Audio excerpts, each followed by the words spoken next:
As a photographer, you have a lot of freedom. You can take your business literally in any direction you want. Set your own hours and be your own boss. But if you're also juggling the demands of running a household and raising a family, it can be hard to find the time and energy to invest in your business. Fortunately, there are a few key strategies you can use to build a profitable photography business, even while you're busy taking care of your family. Hey, if you are a photographer that's raising a family, comment below your greatest challenge in balancing both, because I want to have a conversation. Let's grab a hot cup of tea and get started.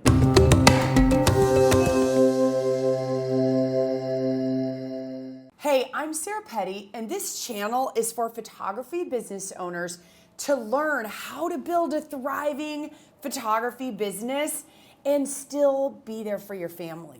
You shouldn't have to pick. If this is a dream of yours, then make sure to snap the subscribe button and click the bell notifications to stay on top of the best photography content on YouTube.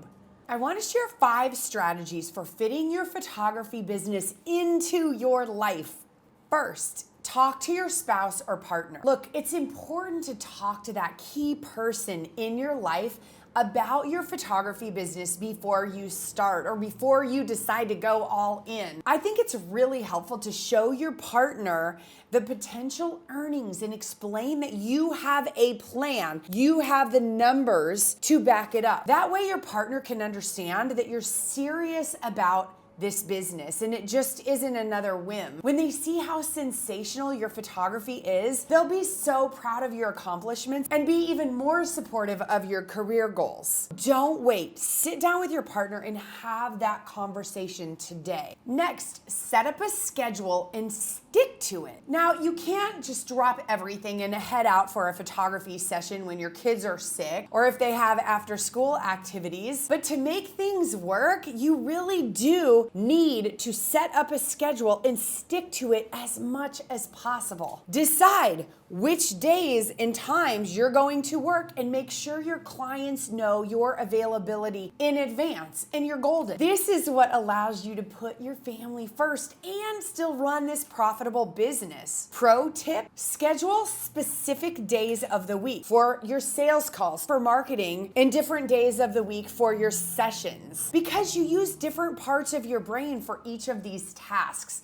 So the more we can organize them by like tasks, it allows us to dedicate the necessary time without bouncing all over. I don't know if you have squirrels in here, but I do. So scheduling like tasks has saved me so much stress. Next, don't be afraid to delegate or hire help. Look, hiring help to run your photography business does not mean you're failing. It means you're smart. As a boutique photographer, you make money 3 ways: taking images, selling your images, and marketing. Way better spent than sitting behind the camera editing images for hours and hours or doing paperwork that is easy to delegate. What's cool about delegating that took me a while to learn is that there's someone who geeks out about the things I don't like to do. So they have the mental space, the time, and the energy to really rock them so that you can do what you're good at, taking incredible photos. What's cool is for the editing and retouching, that's a cost of sale. So that is built into your pricing. So you never have to say, I can't afford that. And look, if you have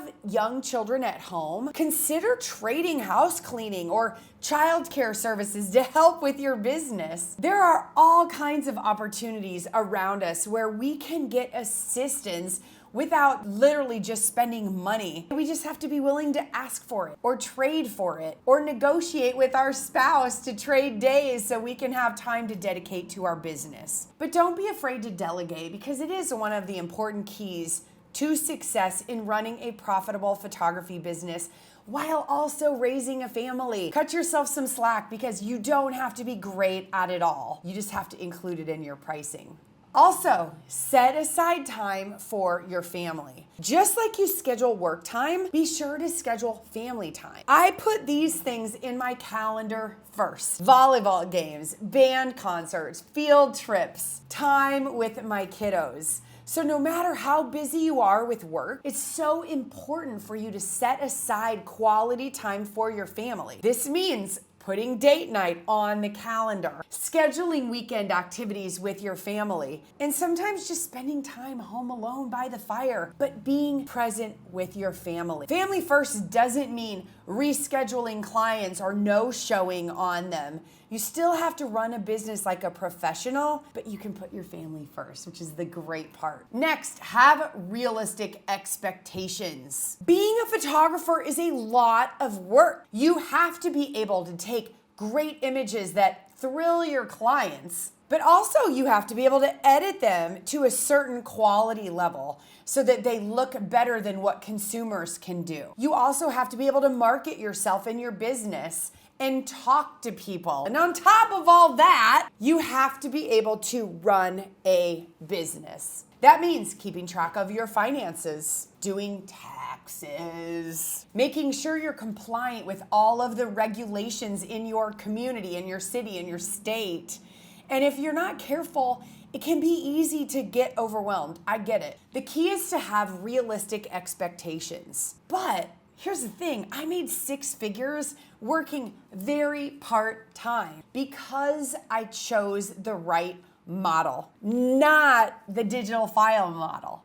I was focused and I followed a system that when I served my clients at a high level, I got $2,000 orders from almost every client and they just kept going up from there. Just remember, things are rarely going to go according to plan. So you've got to be flexible. You've got to be willing to adjust your schedule as needed, but that doesn't mean you can't have backups to your child care and you can't have extra plans in case something goes wrong. Because if you can learn to do that well, which I think is part of parenting anyway, you will be successful. Look, is it possible to fit a successful, profitable photography business into your family responsibilities? Over the years, these 5 strategies have made it go so smoothly for me. Remember, the purpose of this channel is to help you learn how to build a thriving photography business and still be there for your family. So to bring this all together, talk to your spouse first and foremost. It's important to involve that person, your partner, your significant other in the process. They need to be aware of the time commitments required by your business. Number 2, set up a schedule and stick to it. Having a regular schedule is crucial for managing both your business and your family. Don't be afraid to delegate and hire help. You don't have to do everything yourself. If you need help with childcare or household chores, don't hesitate to ask for it or trade for it or at least make it a goal and work toward it. Set aside time for your family. That's the most important thing. In addition to setting time aside for your work, make sure you set aside that time for your family where you can be fully present. And have realistic expectations. Finally, it's important to have realistic expectations about what you can achieve. If you don't try to do too much at once, you can focus on taking things one step at a time, but you can still go quickly because look, time is going fast.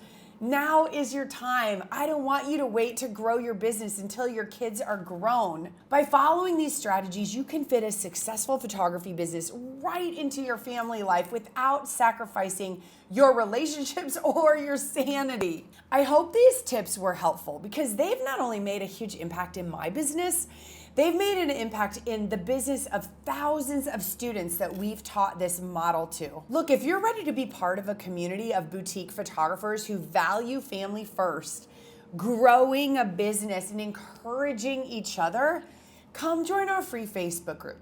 I'll stick the link in the description below. And hey, thanks for watching and subscribing to this channel. And if you haven't subscribed, you can do so right here, right now, so you can get more content to help you grow your photography business.